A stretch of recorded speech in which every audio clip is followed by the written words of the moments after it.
So thank you for inviting me to your show the other night. I saw it in the opening night at the Soho Theatre. Batshit. What a ride. I enjoyed it so much. It was crazy. I'll be careful to use that word, and we'll explore that in a moment. But it was actually a really important show for me to see. Really important for me to, whilst it was hugely creative and entertaining, it was also a piece of theatre that made me think and made me stop for a minute. It made me think about how I use my words and how I use my questions. How do you feel now that we're in like the opening week of this tour that you're about to go on? How do I feel? Well, I mean, it's a bit of a bucket list thing for me to present my work on the main stage at Soho Theatre in London. So that's pretty amazing to have opened the show to like a beautiful full house and standing ovation. And I agree. I think what the show is exploring is really important. You know, that pathologization of women's mental health it's something that is still relevant for us to talk about today. And when I say women, I mean cis, trans and beyond and marginalized people. You know, many people have been pathologized by that word, crazy, hysterical. So yeah, I feel really proud of the work, and the response from audiences here has been amazing. I'm getting messages about the power of it. So I think that, thank you for saying that. It's well, there was that buzz when I came out of the show. I was in the bar for a moment, and everyone was talking about it. Everyone was questioning that same thing, how we approached language with each other. And for me, with what I'm doing here, where I'm questioning people, and I've got these questions to ask. There's something there's a moment within the show, without doing spoilers, but there's a moment within the show which made me go, oh, that's why people are worried, and that's why people are scared sometimes to sit down with me, because I've been questioning that. Why are people worried for the questions? Can you explain what you mean? So questioning? so sometimes before I question people on the podcast, they'll be like, well, where are we going to go with this? What are we going to talk about? And there's this fear around where we're going to go. And within your show, you ask some questions of the audience. And I noticed that fear came from people. And you explain why they're so scared. I mean, I think we can talk a little bit about what the context of that moment is in the show, do you think, so that people understand? Because, you know, spoiler aside, I think it's actually, so the part that you're talking about, we have found there's a list of the psychiatrist questions that are often asked in a mental health setting that we turn on the audience. So it's a pre-recorded, very serious male voice that we hear, and then I am putting the microphone to the audience. So, for example, do you know what day it is today? They're quite simple questions. Do you know what time it is? And then it goes into slightly more abstract, on how do you feel, and are you feeling lonely, or kind of, slightly more. And I mean, I think always people feel on the spot in a theatre setting like that, but I think, I don't know, do you want to talk more about it? And then people get nervous at a question because they're put on the spot. Yes. And then maybe even that being put on the spot and that nervousness, as it turns out at the end, when there's a sort of summary of how they've answered the questions, that nervousness is then actually turned against them and used against them. It's a judgment. It's a judgment. It becomes a judgment. It's proof. Yes. It's proof that they are unstable, or you know. Well, and it's the way it really illustrates powerfully, and lots of people responded to it. That sense of once you have been labelled, let's say crazy, no matter what you answer, a question, you will prove yourself to be that, and especially if the person who has made that decision about you is then asking you questions, and you know it's also human nature that we like to be right. Yes. So and that speaks, you know, we can all agree with that generally we like to be right as humans, and that's a failing of humans.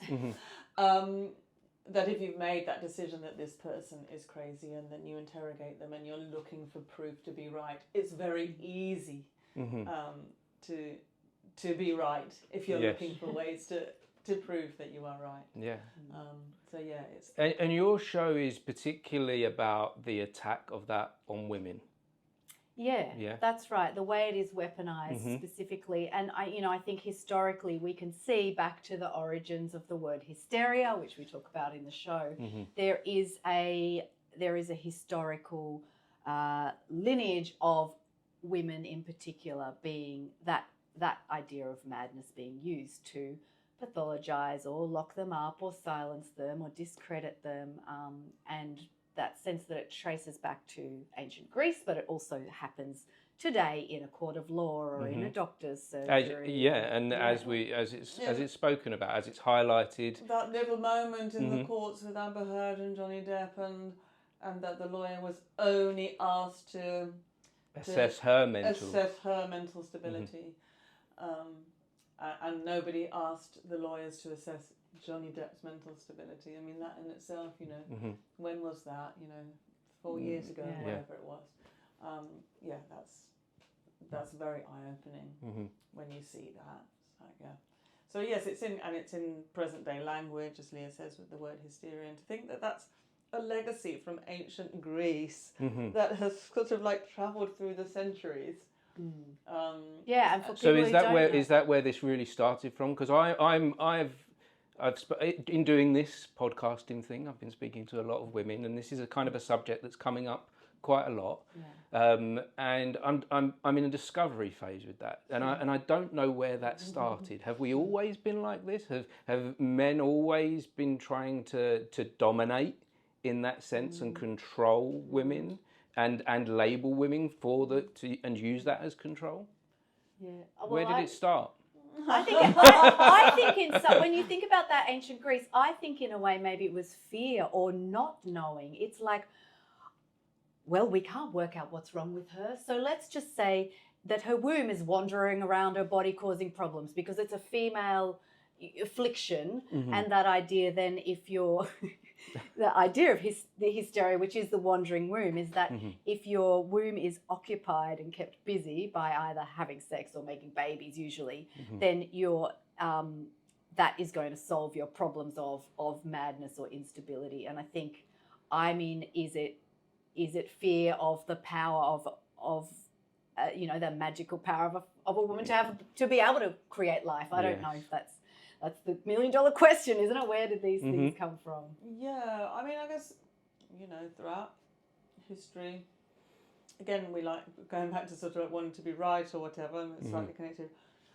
We like to understand things, and when we don't understand things, we invent things to explain the thing that we don't understand. I mean, you could argue that's the whole basis of religion and God, and we don't understand the universe and how it came, so we invent something. We try and find an excuse, a reason. So yes, maybe not understanding, that's a way of, a theory. Yes, that would be it.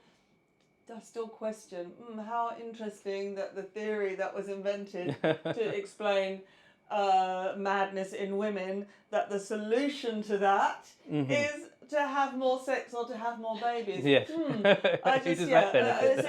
It's suspicious. It's suspicious to me. The theory and the solution to the theory. And of course those theories were created by men. And so it doesn't seem like a coincidence that the theory and the solution is about controlling the woman's body. And I think it's current. Maybe it's coming up more today. It's something that is a hot topic because within, where we're at it, maybe in terms of feminism and conversations around that is actually becoming more aware. So the questions and the conversations are now more able to be had because they're not being as pushed down and repressed. In my grandmother's time, for some, it was still acceptable that a woman could be locked up for wanting to leave her husband. So now, that was only the 1960s. So where we are 50, now, 60 years later, we're able to maybe have those conversations and be angry about it and ask and question how we can. See, I feel the same, that we're in a moment where we can have these conversations openly, but I do fear that walls are going back up, that people are being put into boxes and conversations are being silenced. I think we see it abroad in some countries and we see it slowly coming over to here. That's why I feel like shows like yours are so important. What do you hope the message is that comes out of your show to the audience? I mean, for me, it's to consider that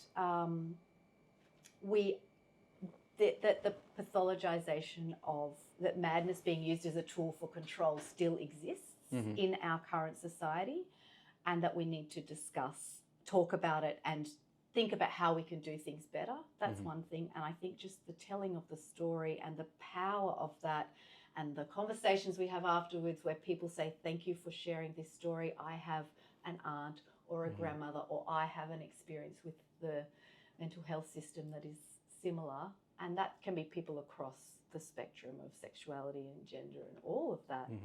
I think the power of telling the story and people feeling seen. So for me, it's those two things: the conversations about it and people being seen. Yeah, the wider conversations in society that have an impact. That, as you were saying, it makes you question how you use language. Yes.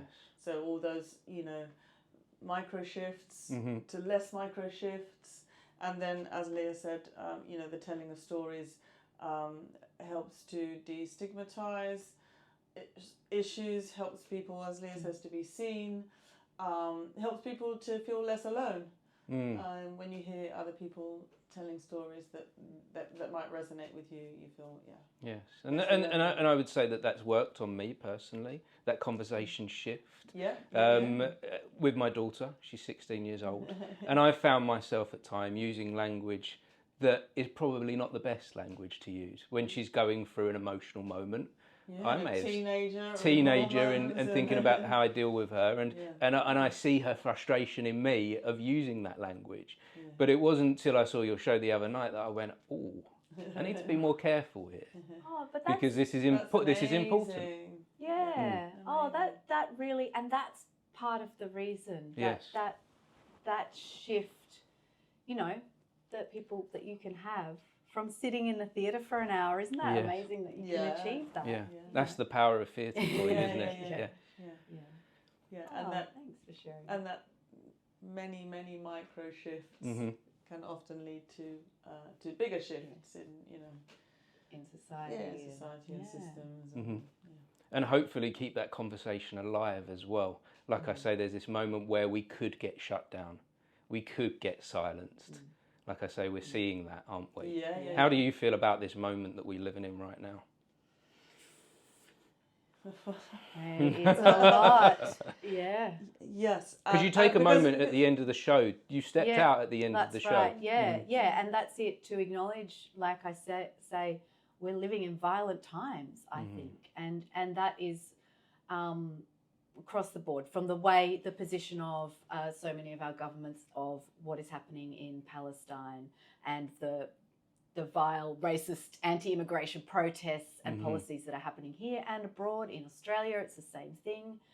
Well, the States is a whole other, so much. And for me, the connection to the show is, can we find a future where we can look after each other and be kind to each other? And that seems so simple, but so complex. It is where we're at right now.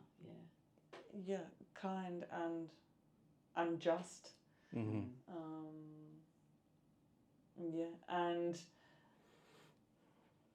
self-aware.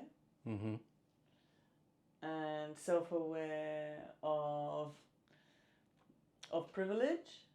And that's also one of the problems why the walls are coming up, because there are a lot of people who've lived within the privileges of the system and they don't want to lose those privileges. And the conversations are happening to break them down, and the walls are coming up to keep them there.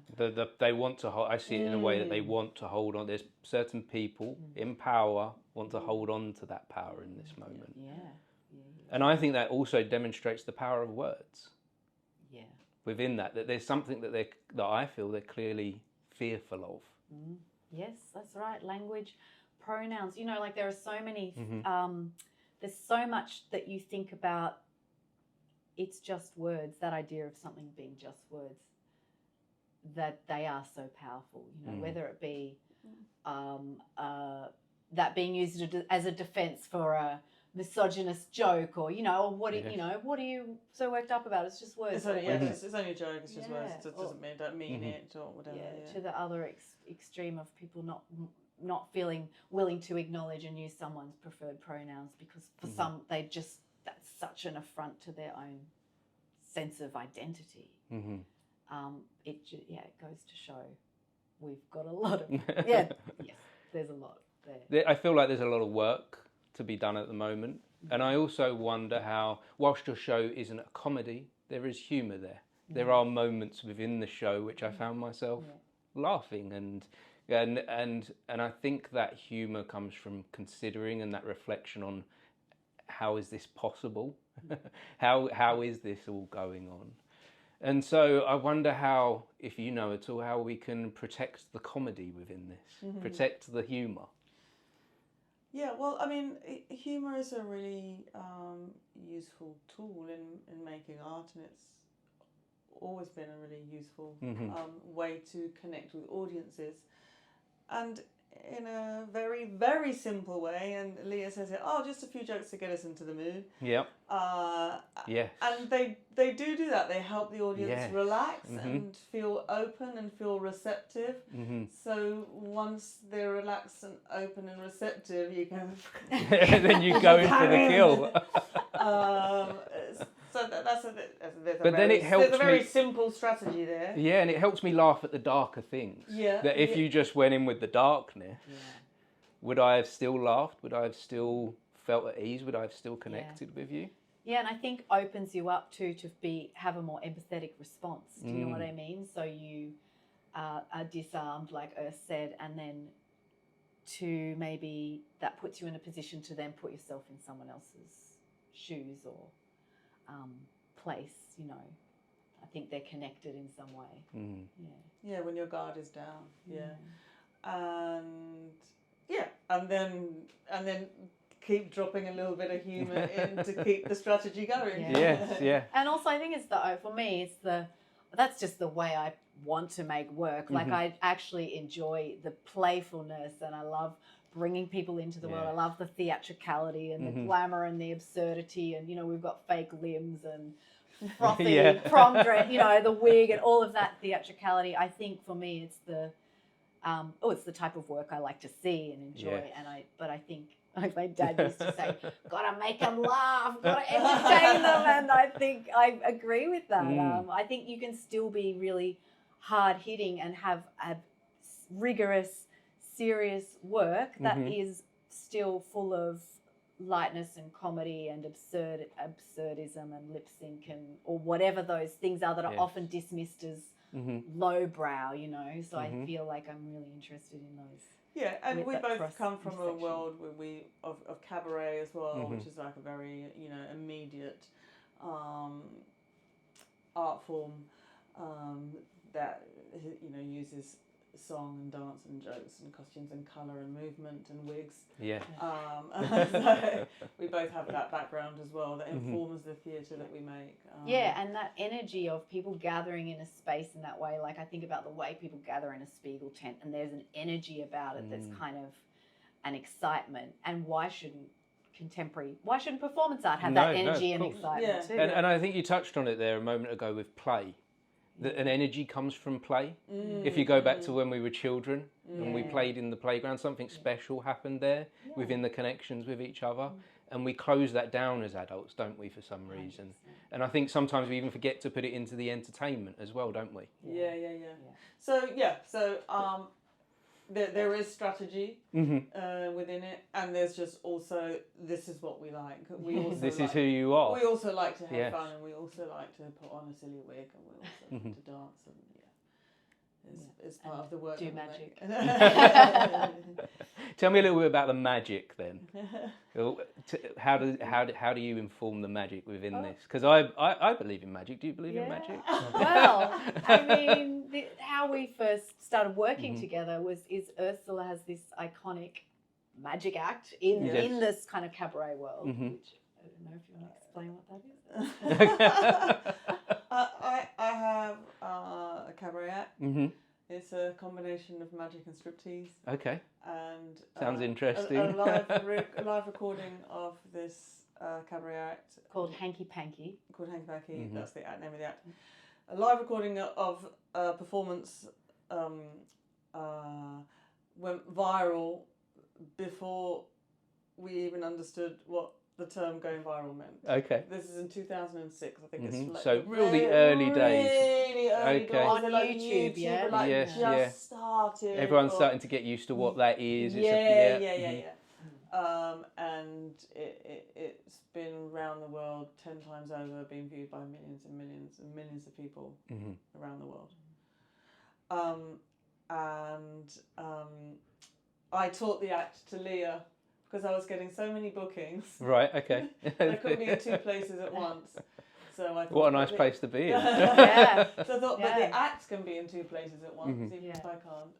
And so I taught Leah to do the act, and so Leah is another person and that's how we first met. Yeah. And I know that wasn't your lead-in question No. about tell us about the magic, but you did touch on But there's that back. I No, think well, this there's is that no, this is background important around to how the magic, magic and it is works. the magic based on the disappearing handkerchief magic act, and that's how we first connected. And then that, I went to Vegas and did that act in Vegas for 7 months. It's like a 5-minute act. It's killer, and it really plays also with subverting the gaze and the power. Yeah, the power. So striptease as being an object of,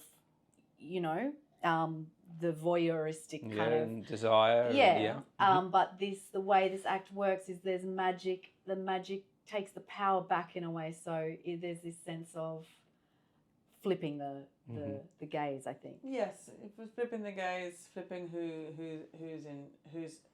who's in charge and who's actually looking at who. Yeah.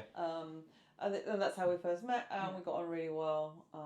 And I collaborating on that together. Yeah, and that kind of there is that underpinning sort of feminist critiquing that, taking those very mainstream forms and flipping them in a way that they still are fun and entertaining. And so, I think that sense of magic. And I mean, the key, going back to Batshit and the magic in the show, I think there's this one particular moment where I disappear and sink into a couch and essentially disappear that I think feels quite magical. Is very much in that realm, and it was just an image that really felt felt really strong. There's this sort of hypnosis scene where we have this guiding voice counting down from 10 to 1, and for me it was it's this image of being swallowed into the system, or I don't know. I guess there's many readings of it, but it is one of those moments that people are like, how did you do that? Which is nice. Because you can't give the secrets away. But what about magic within your own journey then, together finding each other? Oh. I read a book once called Big Magic. I've read that book. I loved it. Do you know what? I think that's changed my life, that book. Yeah, hugely impactful. Elizabeth Gilbert. Oh, Yes. Yeah. An amazing book, and she talks about how magic has informed the connections that she had. So where did you find each other then? How did this come together? Yeah, well, like I say, it was all kind of stemmed around somebody introducing me to Leah, and I was looking for somebody to teach the act to, and then kind of a collaboration and a friendship is born, and I do think artistic collaborations that they are magical when you find somebody that you connect with artistically and share the same language and objectives. It is a magical relationship, finding a life partner is a magical relationship. Beautiful friends are magical relationships, and artistic collaborations that just work do feel really, really special. And I think it's the alchemy of the meeting. Like for Ursula and I think there's a really clear, people who know our work or us as individuals, this bringing together, especially what's clear in Batshit is I bring this love of design and theatricality and image and melodrama, and that is very much the world I play in. And Ursula's work is she's done so much work in kind of autobiographical storytelling and raw, vulnerable, stripped back a person on stage. And for me, that was a very vulnerable place as a performer to go to be Leah on stage. It seems so absurd, isn't it? I walk through the world as myself. No, but we all do. You know, when I was an actor, that's what I enjoyed about acting. I could stop being me for a moment. That I could go, Martin's over there. I'm now whoever I am today. But within a show like this, it's very close to you, isn't it? Yeah, it is, and that is a testament. That is the alchemy or the magic of I think would only be possible of us coming together. And it was scary. It was also, I was ready to bring my voice. You were ready to go there. Yeah. So it was the right moment. Yeah. Do you feel? Yeah. And because the story is so personal, so we actually started How can out. you tell such a personal story without presenting the real you on the stage? It sort of Without being vulnerable. Yeah. Exactly. Yeah. And that's it. The process brought that out, because when we first started, I didn't have. It was only through the process of making the work that we accessed these medical records of my grandmother's, and that required my mum giving her consent for us to do that request through the Department of Health and Freedom of Information. So then there was a whole bunch of conversations around consent and making sure that my family was okay with this new, quite shocking information, these records being shared. And so there was that whole conversation, which made me realise, oh, well, I need to bring mum in some way into the rehearsal room to, so that that's the only solution really, so that she is across and happy with how we're telling the story. And so that led to her voice being, and that consent is visible in the show. Yes. And I wonder if the vulnerability starts at home. It starts with those that are close to you. Yeah. Was that scary for you in any way, bringing your mum into this? It really was. That whole process of digging deeper, and because, like Mum says in the show, there still is so much stigma about my grandmother's story, Gwen's story, in our family. And I think as Mum's gotten older, she's been more willing to talk more. So I think it's also it's the evolution of our relationship, that she was ready to be more open. Yeah. And I just distinctly remember this day in rehearsals when Mum was there, and I had written the letters to Gwen, dear Gwen, that form part of the show. I wish I knew you better. I wish you weren't treated so brutally. And I read these letters to Mum, and then she we were kind of like, well, do you want to do the same?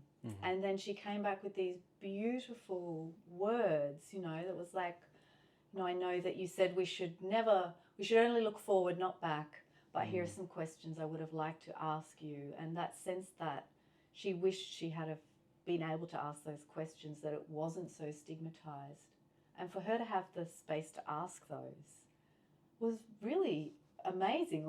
And I do remember, she was like, oh, that was better than therapy. Just being in the rehearsal room and being able to talk and tell stories and reflect. And I think that's true. Like, the process of making work is sometimes as important as the outcome of it.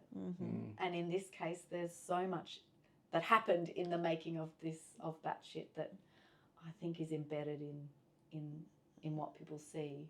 And has enriched your relationship with your mum. And Leah was very nervous about it and didn't want to upset anybody. And I said, no, nobody wants to upset anybody. But you don't assume that people are going to get upset. You have to find out first. Yes. I guess is there something within the intention of the work that we're doing that can affect others?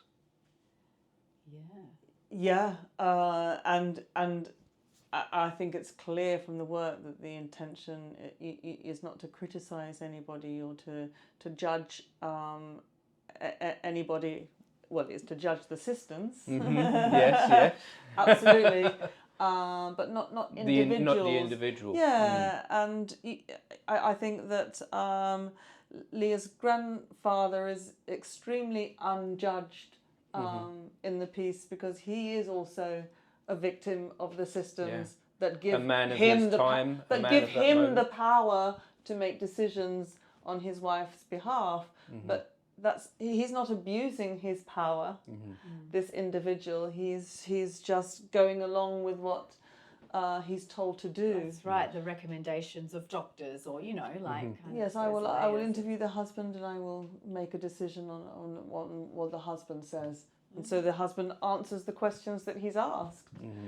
So he's not judged in the piece.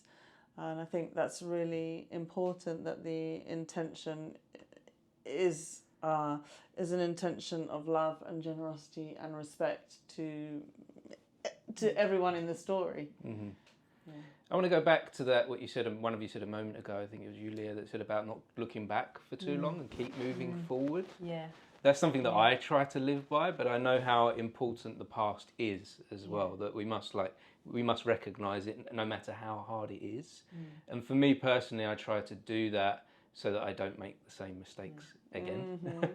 And I wonder if we're doing that with theatre as well, that we're trying to show people that we went here, this wasn't a nice place to be. Yeah, and I think that's that whole thing about activism or political work, political theatre, something that critiques society, which is really that's the base of that's the type of work I'm really passionate about making. Something that in a way, we are always looking back, or looking at the current, whether we're reflecting the current times, to critique and to question and to exactly how can we do it better. Also, what have we done well? But I think what have we done well, and what can we continue to do well and to improve on? Yeah, absolutely. So by that, I get it's the learning thing. It's what went right, what went wrong, and then let's keep moving forward with that. Yeah, and how can we maybe collectively, rather than judging, and I think that's the difference between, say, a didactic kind of lecture on social, on how we can, what's wrong, which also has its place, which is important, versus what theatre and art can often do is to make us feel what those implications are to other people, and make us feel everyone feel welcome. No one feel. I mean, that is my goal, that no one feels sort of put down, or I'm responsible. Which I think is a hard where we're at right now. There's a lot of that kind of blaming and critiquing. How do we do it in a joyful? I'm having a little moment here. I'm listening to this conversation and realising how important this is for me, this conversation now, based on something that I'm going to be doing next.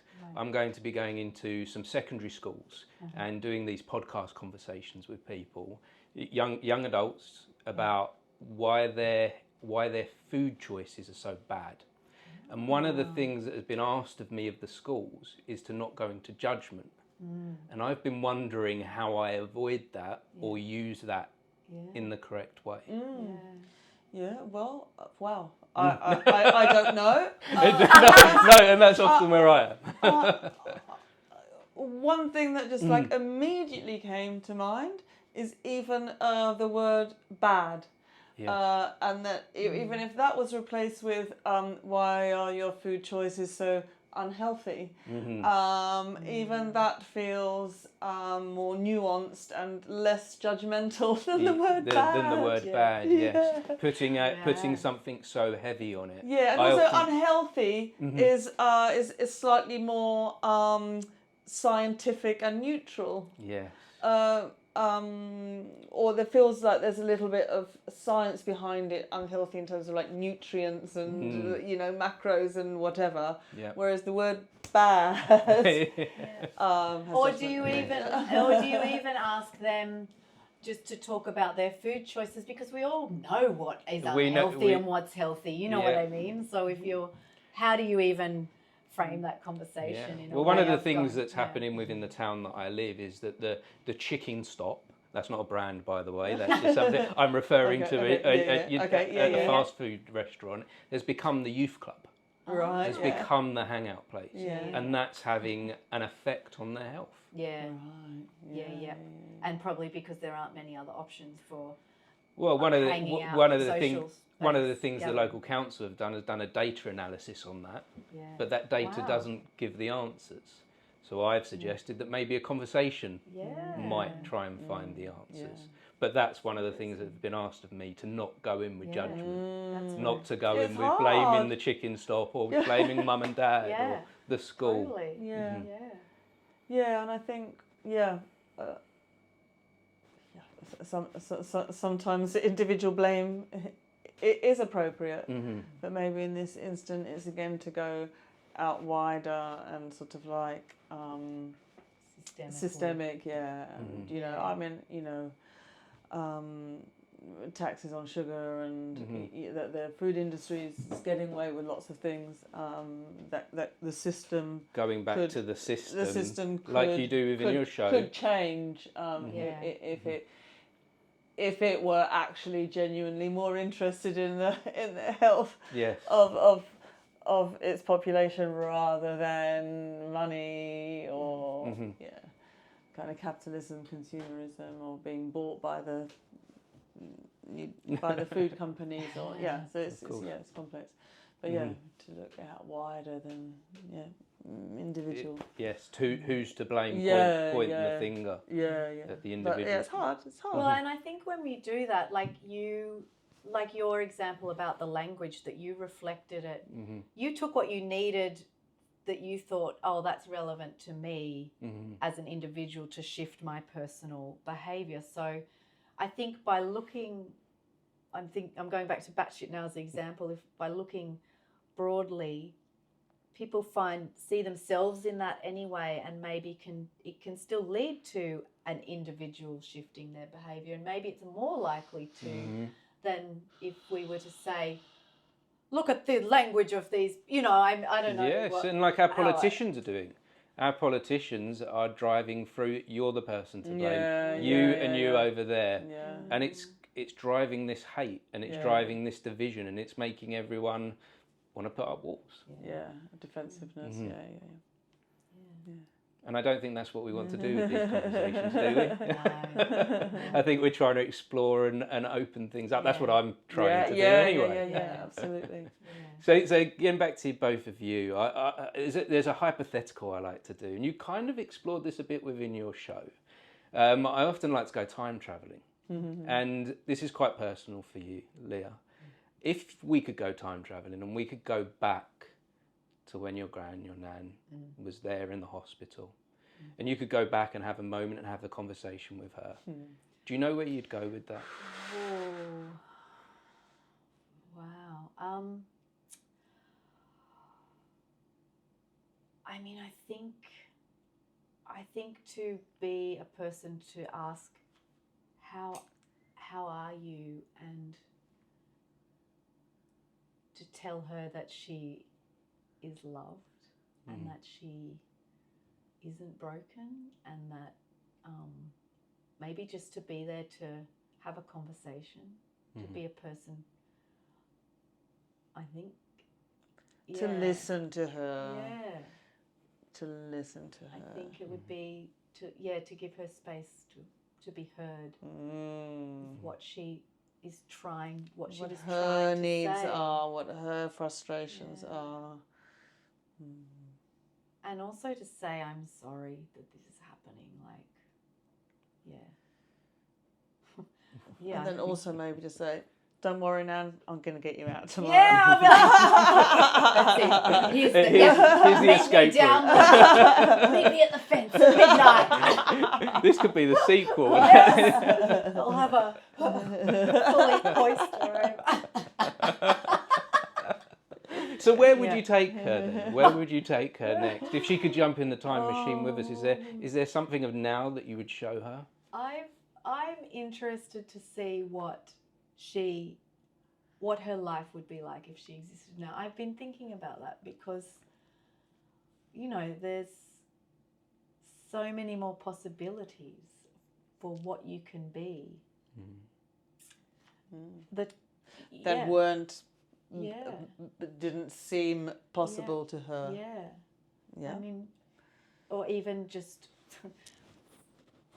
friendship, you know, to be in a space where, like, I spend so much time in spaces with femme, queer, alternative, you know, people who are so open and so, I mean, that might make her feel really uncomfortable, but I think, you know, in spaces where there's less judgment and less, or there's a sense of questioning the boxes that we supposed to be in, and a sense of being able to exist outside of those boxes. So for her to be in spaces like that, I think would be really interesting.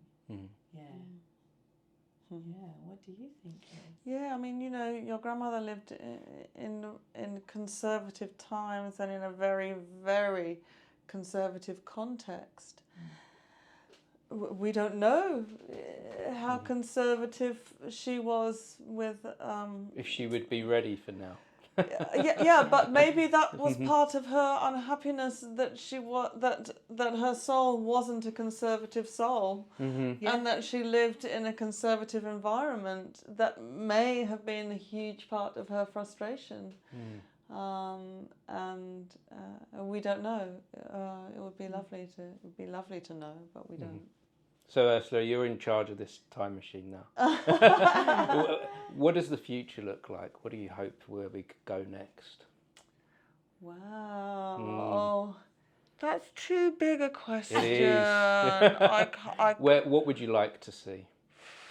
What would I like to see? I would like to see an end to all wars. I'd like to see an end to people killing each other. I'd like to see an end to Capitalism? Patriarchy. Let's just go there. Yeah, let's just do it. Let's just tear it all down. White supremacy, white Colonisation. Western, capitalist supremacy. Yeah, I mean... Learn from these mistakes. End to heteronormativity, end to... Wow. What else do you want? That was great. We listed it all. And how would you feel being in that space then? Oh, Leah?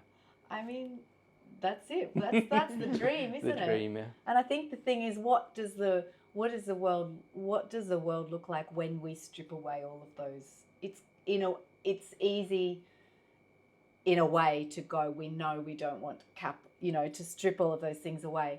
What does it look like then? And that kind of like that futurist thinking of like, well, then what types of living arrangements do we have then? Is there a more communal way of living? Is it everyone?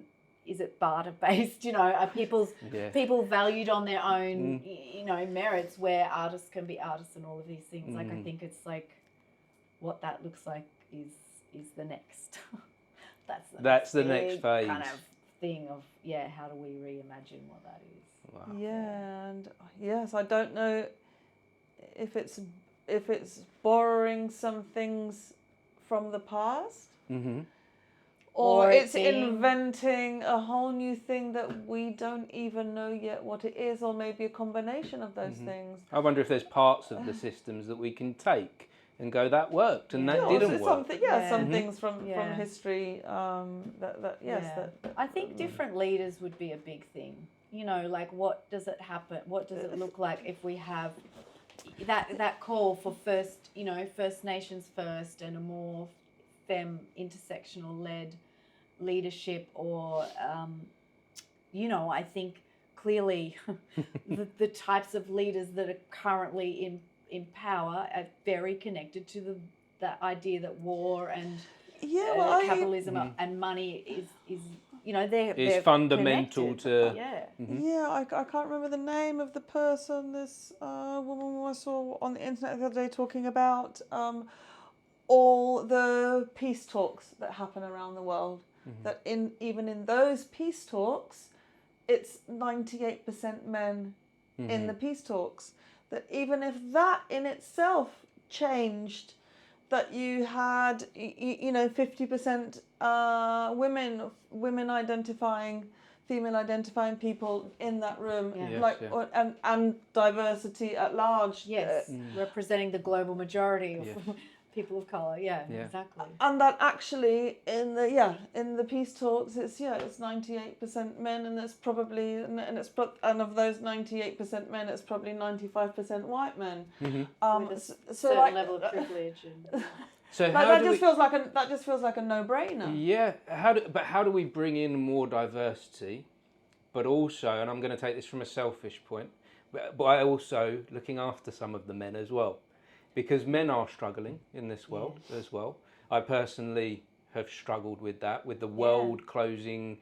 Felt like in my mid-30s the world was closing in on me, and there was actually, whilst I was a middle-aged white male, there wasn't actually opportunity for me. I'll go to somewhere with acting. When I gave up with acting, I felt do you come from a working class background? I do come from a working class background, yes. Yeah. And that may have been part of it as well. Yes, and understanding where I fit within today's society. But I was struggling to find my place where I go. So how can we add in diversity and for all? Yeah, I think that's why I think the systems need to change. Is there diversity for all? Yeah, well, absolutely. Well, even if I'm saying, it's weighted one way. Yeah, if I'm saying 50-50, well, where's the issue with that? Yes. There presumably shouldn't be any issue. No. With that. I mean, sometimes you can argue if it has been weighted this way for a very, very long time, you could argue that it actually does have to be weighted the other way for a while in order for it to come here. That sometimes to do that and then do that might not actually even be enough.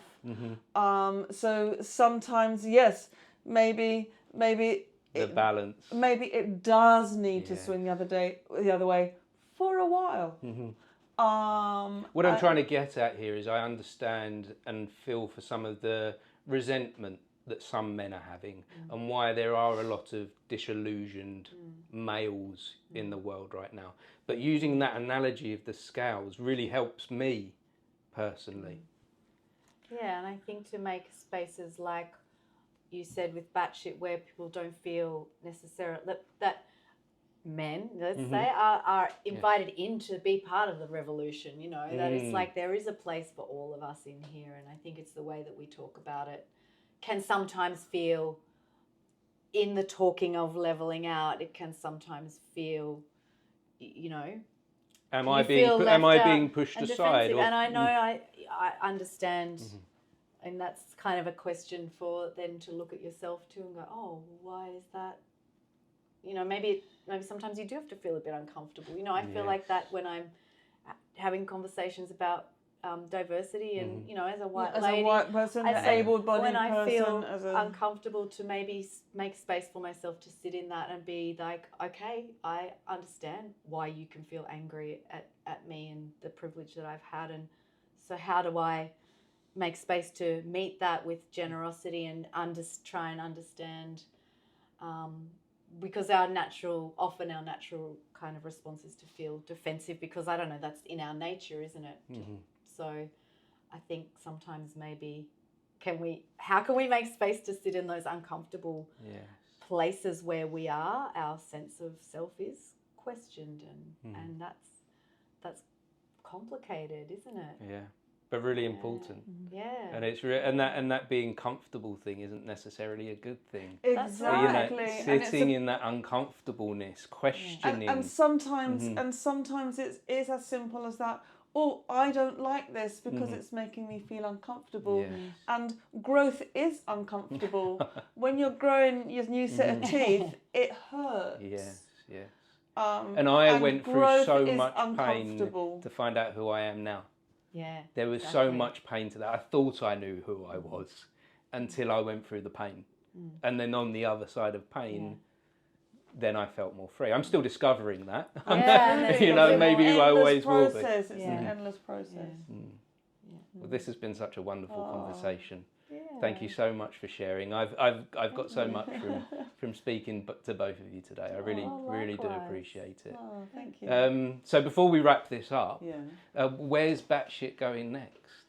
Well, we've got a tour through the UK. So from London, we're going to Worthing and Nottingham, Aberdeen and Traverse Theatre in Edinburgh. And then next year we're doing some stops in the States and Canada.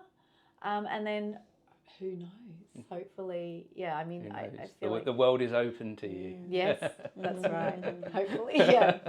Well, I'm sure as audiences discover your shows, people are going to hear about it and want more to see more of it. So thank you. Thank you for inviting me along the other day. I hugely enjoyed it and got so much from it.